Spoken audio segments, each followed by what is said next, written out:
Good morning student. मैंने आपको कल क्वेश्चन नंबर 4 कराया था और क्वेश्चन नंबर 5 आपको अकाउंटिंग इक्वेशन का होमवर्क में दिया था। आई होप कि सबने कर लिया होगा और नहीं किया होगा तो please do practice at your home. Question number 6 आज हम शुरू करेंगे। क्वेश्चन नंबर 6 अकाउंटिंग इक्वेशन का हम करेंगे। In that question there is written like you can see here question number 6 is there. Okay,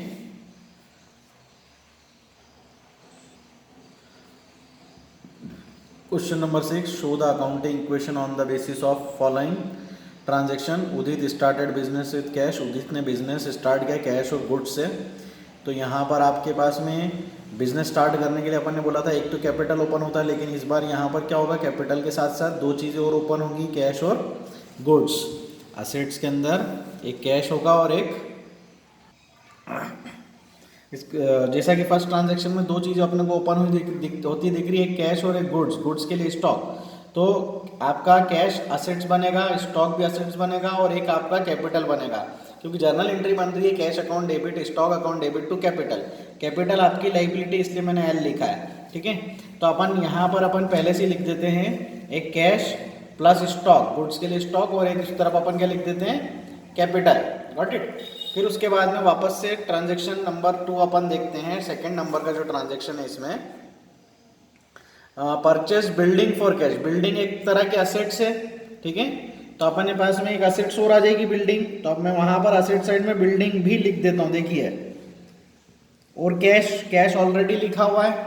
ठीक है, फिर उसके बाद में अगला transaction purchase goods from Himani. अपन ने उधार माल खरीदा, उधार माल खरीदा और अपने को किसी को पैसा देना है, तो अपने को हिमानी को पैसा देना है, तो हिमानी क्या बनेगा यहाँ पर, क्रेडिटर्स। हिमानी क्या बनेगा, क्रेडिटर्स। और क्रेडिटर्स कहाँ पर आता है, लाइबिलिटी। तो यहाँ पर अपन इक्वल टू के बाद में यहाँ पर अपन एक क्या लिख देते हैं, क्रेडिटर्स पहले से लिख देते हैं। ठीक है, पहले ही अपन सारे ट्रांजेक्शन में अपन जो जो चीज़ अपने को पता पड़ती जा रही सब पहले से लिखते जाएंगे। देन उसके बाद में paid insurance premium. Insurance premium एक तरह का खर्चा है, तो ये कैश में से कम होगा, कम काय में से होगा, कैश में से कम होगा एक। दूसरा कैपिटल में से कम होता है, कोई भी एक्सपेंसेस काय में से कम होता है, कैपिटल में से लेस होता है। उसके ऊपर एक पॉइंट नंबर डी छूट गया, sold goods to Ashu costing ₹25,000। Point number D, sold goods to Ashu 25,000 और 36,000 में बेचा है। तो देखो 25,000 रुपये से तो स्टॉक कम। ठीक है, 25,000 रुपये से क्या कम होगा, स्टॉक कम होगा। स्टॉक रिड्यूस कर दो 25,000 से, इसमें स्टॉक आपका कम होगा 25,000 से पॉइंट नंबर डी में, और आपने बेचा कितने में उसको, 36,000 में। तो और आशु को बेचा, आशु को बेचा मतलब आपने उधार बेचा है। कहीं भी सोल्ड गुड्स टू आशु में कहीं भी पेंशन नहीं है कि आपने कैश बेचा है। तो जब उधार माल खरीदते हैं तो क्रेडिटर, लेकिन जब उधार माल बेचते हैं तो क्या ओपन होता है, डेप्टर्स। उधार माल बेचने पे क्या ओपन होता है, डेप्टर्स। और डेप्टर्स आपकी क्या होती है, असेट। डेप्टर्स वो होते हैं जिनसे हमें पैसा लेना होता है। डेप्टर्स वो लोग हैं जिनसे हमें पैसा लेना होता है। तो डेप्टर्स एक ओपन हो जाएगा असेट्स में। तो देखो मैं यहाँ पर एक डेप्टर्स भी लिख देता हूँ पहले से ही, एक डेप्टर्स अपन ओपन कर देते हैं। ठीक है, और दूसरा स्टॉक में से माल कम कर देंगे, और एक आपका क्या होगा, उसमें 25,000 का माल 36,000 में बेच रहे हैं, तो आपको 11,000 का प्रॉफिट होगा। और वो 11,000 का प्रॉफिट किसके अंदर ऐड करते हैं, मैंने बताया आपको प्रॉफिट किस में ऐड करेंगे अपन, कैपिटल के अंदर profit. Point number F, rent outstanding. कल भी एक आउटस्टैंडिंग आया था। आउटस्टैंडिंग एक तरह की क्या होती है, लाइबिलिटी होती है, मतलब किराया बाकी है अभी चुकाया नहीं। ठीक है, तो किराया बाकी मतलब ये एक लाइबिलिटी आपकी आउटस्टैंडिंग नाम से क्रिएट होगी। दूसरा आपका लाइबिलिटी बढ़ती है, लेकिन आपकी जब लाइबिलिटी बढ़ेगी तो आपकी कैपिटल क्या होगी, इसमें कम होगी। ठीक है, रेंट आउटस्टैंडिंग में। तो यहाँ पे एफ वाले के दो इफेक्ट है। एफ वाले के आपके एक तो लाइबिलिटी ओपन होगी आउटस्टैंडिंग रेंट नाम से बढ़ती है, और आपकी कैपिटल क्या होती है, इससे उतने ही रुपए से कम होती है। Depreciation on building. ठीक है, डेप्रिसिएशन ऑन बिल्डिंग, बिल्डिंग की वैल्यू कम होती है, इसलिए अपन जो बिल्डिंग अपन ने बनाया है बिल्डिंग में से उतने रुपए कम कर देंगे जितने का रुपए का डेप्रिसिएशन है। दूसरा आपकी कैपिटल, क्योंकि डेप्रिसिएशन भी is a kind of expenses. Capital आपकी, क्योंकि आपके प्रॉफिट को कम करता है, इसलिए कैपिटल भी आपकी क्या होगी, कम होएगी। Cash withdrawn for personal use, personal use के लिए मैंने पहले भी बताया था ड्राइंग्स, और ड्राइंग्स किस में से कम होता है, कैपिटल में से लेस होता है ड्राइंग्स।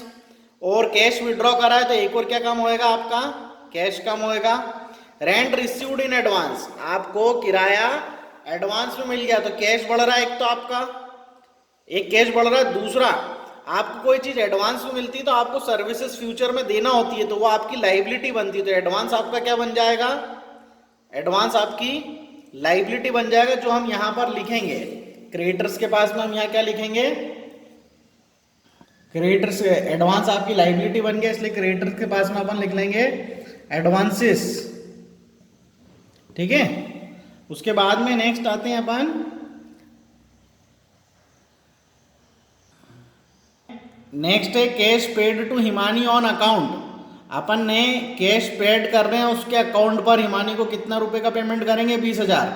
तो जितना रुपए अपन कैश में से कैश देंगे उतना कैश में से कम कर देंगे, और हिमानी के अकाउंट में जितना जाएगा हिमानी में से कम कर देंगे। हिमानी अपन ऑलरेडी उसके नाम से, अपन क्रेडिटर के नाम से ओपन कर चुके हैं। And cash received from Ashu, आशु हमारा एक डेप्टर्स है, ठीक है, तो डेप्टर है आशु हमारा एक क्या है, आशु एक डेप्टर्स है, ठीक है, आशु एक डेप्टर्स है, और हिमानी एक क्या है, क्रेडिटर्स है। ठीक है, तो जितना पैसा हिमानी से मिलेगा, मतलब क्रेडिटर में से जितना पैसा हिमानी को पेमेंट करेंगे क्रेडिटर में कम करेंगे, जितना पैसा आशु से मिलेगा उतना डेप्टर में से कम करेंगे, और एक केस में प्लस हो जाएगा और एक केस में माइनस हो जाएगा। Okay, so now will start doing numerical number 6। Got it? Transaction 1, पहले हम सारे ट्रांजैक्शन लिख लेते हैं और न्यू इक्वेशन करके ऐसे सारे ट्रांजैक्शन पहले लिख लेते हैं। जैसे 4 ट्रांजैक्शन क्या है यहाँ पर, 4 ट्रांजैक्शन है sold goods to Ashu, sold goods to Ashu, उसके बाद में न्यू इक्वेशन आ जाएगी। फिर transaction number 5, paid insurance premium,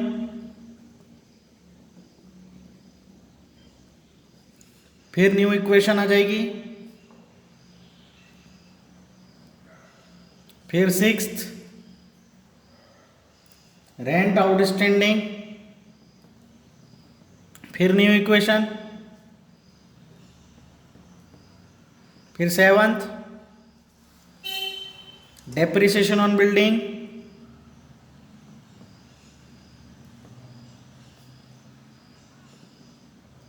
फिर again new equation. 8th, cash withdrawn for personal use,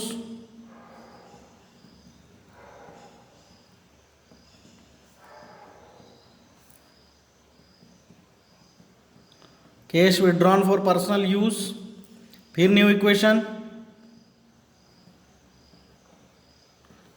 फिर 9, rent received in advance,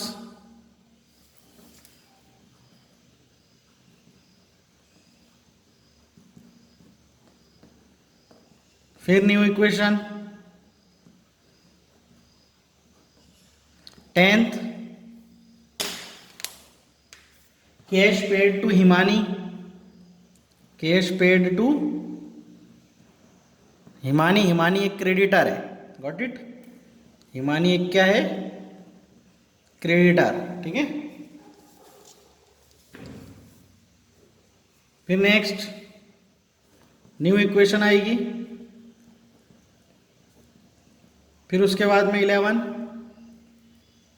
cash received from Ashu, cash received from Ashu, Ashu क्या है, डेप्टर्स है।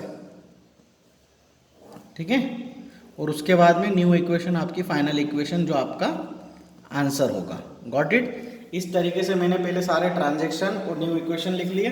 उसके बाद में हर न्यू इक्वेशन के बाद अब मैं क्या करता हूँ, हर न्यू इक्वेशन कंप्लीट होने पर एक बार अपन उसमें टोटलिंग की लाइन अपन कम कर देते हैं इसमें। ठीक है, हर न्यू इक्वेशन के पहले टोटलिंग का लाइन अपन खींच देते हैं।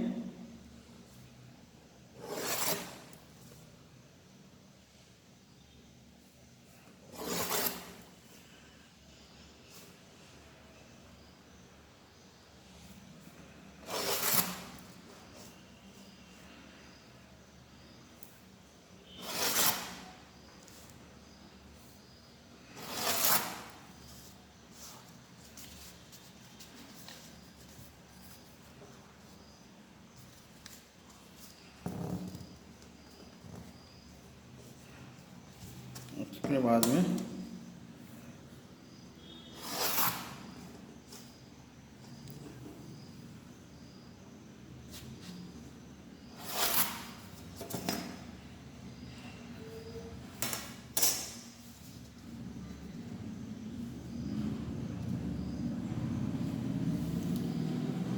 Now let us start doing numerical. पहला था आपका था जिसके अंदर मैंने बताया था परचेस गुड्स 5 लाख रुपए का आपने माल खरीदा और 5 लाख रुपए से बिजनेस शुरू करा और 1 लाख रुपए के स्टॉक से, तो 5 लाख रुपए कैश में, 1 लाख रुपए स्टॉक में, बिल्डिंग के 0, डेटर्स के 0, टोटल आपके कितने हो गए यहाँ पर कैपिटल में पूरे 6 लाख। इक्वल हो गई आपकी इक्वेशन। सेकेंड ट्रांजेक्शन है आपका purchase building for cash, 1 lakh रुपए की बिल्डिंग खरीदी, 0 कैश में 0, स्टॉक में 0, बिल्डिंग कितने की 1 लाख की बिल्डिंग, डेटर्स 0, ठीक है। और बिल्डिंग आपने कैश खरीदी तो 1 लाख रुपए काय में से माइनस होंगे, कैश में से माइनस होंगे, ठीक है। तो 5 में से 1 गया तो नई इक्वेशन में कितना बचा, कैश में 4 लाख और स्टॉक में 1 लाख प्लस बिल्डिंग आपके पास में कितने की आ गई नई 1 लाख रुपए की, और डेटर अभी आपके क्या है 0 है। Got it. क्रेडिटर 0 0 0, एडवांसेस 0 0 0 और कैपिटल आपकी 6 लाख रुपए है अभी, ठीक है। Now transaction number 3, transaction number 3 में लिखा है गुड्स हिमानी से खरीदा 2 लाख रुपए का, तो स्टॉक बढ़ेगा आपका, स्टॉक 2 लाख रुपए से बढ़ाओ। और हिमानी क्या है, एक क्रेडिटर है, तो हिमानी के उसमें कितने लिखेंगे, क्रेडिटर में अपन 2 लाख रुपए, बाकी चीजें क्या हो जाएगी, सारी 0 हो जाएगी। गॉट इट, बाकी सारी चीजें 0। तो ये न्यू इक्वेशन में 4 लाख टोटल करा तो प्लस 2 और 1 3 लाख माल खरीदा था बढ़ गया, बिल्डिंग का 1 लाख प्लस 0, क्रेडिटर्स में 2 लाख प्लस अभी एडवांस 0 है और प्लस 6 लाख रुपए आपकी capital. Got it. Now transaction number 4, आशु को माल बेचा 25,000 रुपए का, तो जितने रुपए का माल बेचा वो माइनस, स्टॉक में से 25,000 माइनस, फिर आशु को बेचा तो मैंने आशु के लिए क्या बताया था, क्रेडिटर बन जाएगा आशु, डेप्टर बन जाएगा, सॉरी माल जब बेचते हैं उधार तो डेप्टर। तो 25 का माल 36 में बेचा तो डेटर कितने के बन गए 36,000 के। बिल्डिंग की वैल्यू पे कोई इफेक्ट नहीं, कैश की वैल्यू पे कोई इफेक्ट नहीं, लेकिन 25,000 का माल जब 36,000 में बेचते हैं आप तो आपको 11,000 रुपए का प्रॉफिट होता है। वो प्रॉफिट किसके अंदर ऐड हो जाएगा, आपका कैपिटल में। अब वापस अपन इक्वेशन को टोटलिंग कर देंगे, टोटल लगा दिया मैंने। नाउ नेक्स्ट है पेड इंश्योरेंस, पेड इंश्योरेंस 3,000 रुपए का, तो कैश में से कम करो 3,000, न्यू इक्वेशन में आ जाएगा 3,97,000, और कैपिटल में से भी कम करो 3,000, तो यहाँ आएगा 6,08,000, बाकी सारी चीजें 0, ठीक है, बाकी सारी चीजें 0 हो गई, टोटल लगा दिया। रेंट आउटस्टैंडिंग है, मैंने आपको बताया था जब भी आउटस्टैंडिंग रेंट होगा तो एक लाइबिलिटी क्रिएट होगी आउटस्टैंडिंग से, दूसरा आपकी कैपिटल कम होगी, ठीक है। यहाँ पे एक अपन ने लाइबिलिटी का बनाया नहीं था, ऊपर ध्यान देना, यहाँ पर अपने को एक plus outstanding liability outstanding rent का बनाना पड़ेगा, तो एक 0 अपना और बढ़ेगा अब यहाँ पर बीच में, ठीक है। लाइबिलिटी का अपना छूट गया था आउटस्टैंडिंग रेंट का, ठीक है, तो एक 0 और बढ़ा दिया हमने बीच में, ठीक है। अब आउटस्टैंडिंग रेंट कितना है क्वेश्चन में, आउटस्टैंडिंग रेंट है 5,000, तो एक तो आपकी आउटस्टैंडिंग रेंट नाम की लाइबिलिटी क्रिएट हो जाएगी, एडवांसेस तो 0 है और लाइबिलिटी के 5,000, और जितने रुपए लाइबिलिटी उतने रुपए आपके कैपिटल में से क्या हो जाएंगे, कम हो जाएंगे, ठीक है। अब जैसे ही कम होता है तो आपके पास में कितना कितना बचता है, ये 6,03,000, ठीक है, प्लस 5,000 अब लाइबिलिटी वाले, प्लस 0 एडवांसेस वाले और 2 लाख रुपए जो हमारे अभी काय के चल रहे हैं, क्रेडिटर के चल रहे हैं। Got it. और बाकी एसेट साइड वाले सारे 0 हो जाएंगे। तो यह ट्रांजेक्शन नंबर 6 के बाद में भी आपके पास में न्यू इक्वेशन आ गई ना। और ट्रांजेक्शन नंबर 7 आपके सामने दिख रहा है, डेप्रिसिएशन फॉर बिल्डिंग। और डेप्रिसिएशन फॉर बिल्डिंग का अमाउंट है 8,000। तो ये 8,000 हम बिल्डिंग में से कम करेंगे। बिल्डिंग 1 लाख का है, इसमें से 8,000 कम करो। और ये खर्चा है, इसलिए कैपिटल में से क्या करेंगे, 8,000 कैपिटल में से कम कर देंगे। तो ये बचेगा 5,95,000 और ये बच जाएगा 92,000। और बाकी जगह कोई इफेक्ट नहीं, इसलिए बाकी सारे जगह यहाँ पर क्या आ जाएंगे, सब जगह 0। फिर नई इक्वेशन निकाल लेंगे अपन। सो स्टूडेंट, न्यू इक्वेशन भी हो गया after transaction number 7। Now transaction number 8, cash withdrawn for personal use. Cash withdraw करा तो कैश में से कम कर दो। जितने रुपए विड्रॉ करे पर्सनल यूज के लिए, 20,000 रुपये विड्रॉ करे, 20,000 कैश में से कम करेंगे अपन, ठीक है, माइनस। और पर्सनल यूज के लिए, इसलिए कैपिटल भी आपकी क्या हो जाएगी, कम हो जाएगी। तो ये 575 बचा इधर। और बाकी यहाँ पर हो जाएगा 377, 20,000 माइनस करे इसलिए। और बाकी जगह कुछ नहीं हो रहा है, इसलिए बाकी सारे 0। स्टूडेंट, इस क्वेश्चन में एक छोटा सा करेक्शन भी आया है। इसमें जो बिल्डिंग अपन ने परचेस की वो 1 लाख की खरीदी है, ठीक है। तो अपन ने 1 लाख के अकॉर्डिंग ही ट्रीटमेंट करा है। और जो अपन ने गुड्स परचेस किया है हिमानी से, वो अपन ने किया है 2 लाख रुपए का, ठीक है। तो इस कारण से हमारे आंसर में नीचे थोड़ा सा वेरिएशन आएगा ना, ठीक है। हमारी इक्वेशन तो इक्वल हो जाएगी, लेकिन आंसर में हल्का फुल्का वेरिएशन आपको दिखेगा। Got it. Rent received in advance है नेक्स्ट। रेंट रिसीव्ड होगा तो आपको कैश मिलेगा। आपको कैश मिल रहा है 5,000 रुपये। 5,000 रुपये आप जोड़ दीजिए, ठीक है। दूसरी चीज, आपका एडवांसेस में भी एक अपन ने एडवांसेस पहले से ही बनाया था। 5,000 रुपये की लाइबिलिटी आपकी क्रिएट हो गई। बाकी सारे क्या बना दो आप, 0 बना दीजिए। Got it. Now next transaction है cash paid to creditor. Himani को कुछ पैसे दिए हैं, तो हिमानी को ऑन अकाउंट कितने दिए, 20,000 रुपये दिए। तो क्रेडिटर में से 20,000 कम कर दो,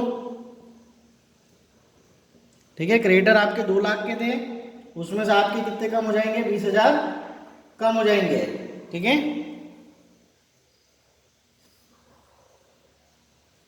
ठीक, 20,000 कम हो जाएंगे आपके। और जितने रुपए का पेमेंट करोगे उतना किस में से कम हो जाएगा, कैश में से कम हो जाएगा। तो आपकी न्यू इक्वेशन में आएगा 375 माइनस 20, 345 प्लस 0 प्लस 0 प्लस 0, ये माइनस हो गया, प्लस 0 प्लस 0 प्लस 0। तो बाकी जो नीचे आएगा वो टोटल में। नाउ नेक्स्ट है cash received from debtor. Debtor कौन था, आशु। आशु से पैसे मिले हैं 30,000। तो आशु ये लास्ट में, इसमें 30,000 ऐड कर देंगे हम। बाकी यहां पर सब जगह क्या आएगा, 0, क्योंकि कैश पे इफेक्ट जाएगा। कैश आपका कितने से कम होगा, 30 से। डेटर आपके 30 से कम होंगे और कैश आपका 30 से बढ़ेगा, ठीक है, क्योंकि आपको पैसा मिला है, कैश रिसीव्ड हुआ है।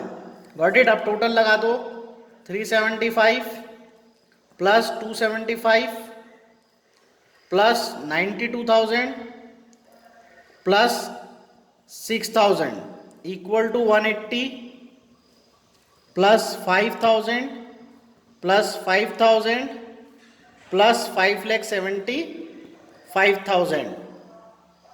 यहाँ पे करेक्शन है, यहाँ पे मैंने पहले लिख दिया था 375, तो यहाँ पे 382 है। माइनस 2 करेंगे, ठीक है, माइनस 20 करेंगे तो 362 हो जाएगा। ये करेक्शन देख लीजिए आप, ठीक है। और प्लस 30 करेंगे तो 392 होएगा। गॉट इट, है ना।